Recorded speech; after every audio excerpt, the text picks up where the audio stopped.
Welcome back, everybody. It's DJ's Best Bets for NFL Week 12. We're going to start things off right away. We're going with the big one. Indianapolis getting plus 3.5 versus the Kansas City Chiefs at minus 115.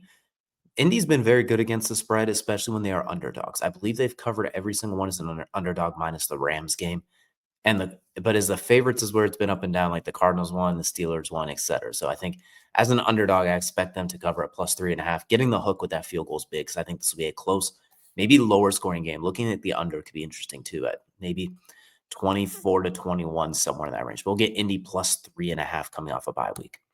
Next up, we got Dallas getting plus 3 versus Philadelphia at minus 110. I would definitely prefer to get the 3.5. So if you an alternate spread with that would also work.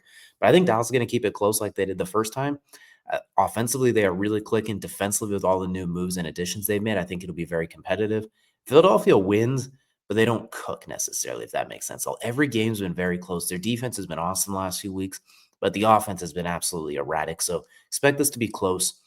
27-24 if the offense for Philly can work. If it doesn't, maybe even Cowboys winning outright. But we're going to take Dallas plus 3. If you can get plus 3.5 for good odds, that's a good one as well. Baltimore minus 13.5 versus the Jets. I normally do not like these giant spreads. I normally actually go the opposite way. 13, I would honestly prefer 12.5 because it was kind of like we saw with New England and the Jets last week. You get that 13-point win, but Tyrod Taylor coming in for Justin Fields, he's a little better, but Baltimore's defense has been cooking. Offensively, they're going to want to bounce back after that weird Browns game. I expect them to come out and win this game relatively comfortably, 28-6, like they did against Miami, something along those lines. This has a Baltimore cooking all over. Although if you can get 12.5 for a similar bet, I would probably lean more towards that for an alternate spread for sure. Last but not least, Geno Smith.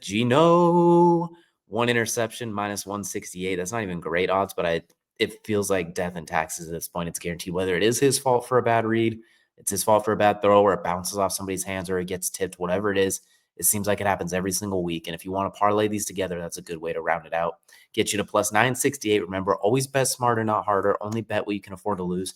I do expect that Geno Smith, I expect the Browns and the Raiders to trade interceptions and sacks and punts, and it to be a very low scoring game as well. And I think the Browns defense is very good and they get after it. Miles Garrett getting a sack is like minus 250 odds or something like that. So it's going to happen, or they're going to get after him and he's going to rush a throw, and Tyson Campbell or Denzel Ward or one of those guys is going to jump one. So this is what we have for DJ's Best Bets. Let us know down below what bets you have for this week, which ones you're fading, which ones you're tailing. And we're getting right down to the stretch of the season. The odds and the spreads are a lot more locked in now than they are early in the season, but let us know which ones you like down below, and we'll see you all again next week.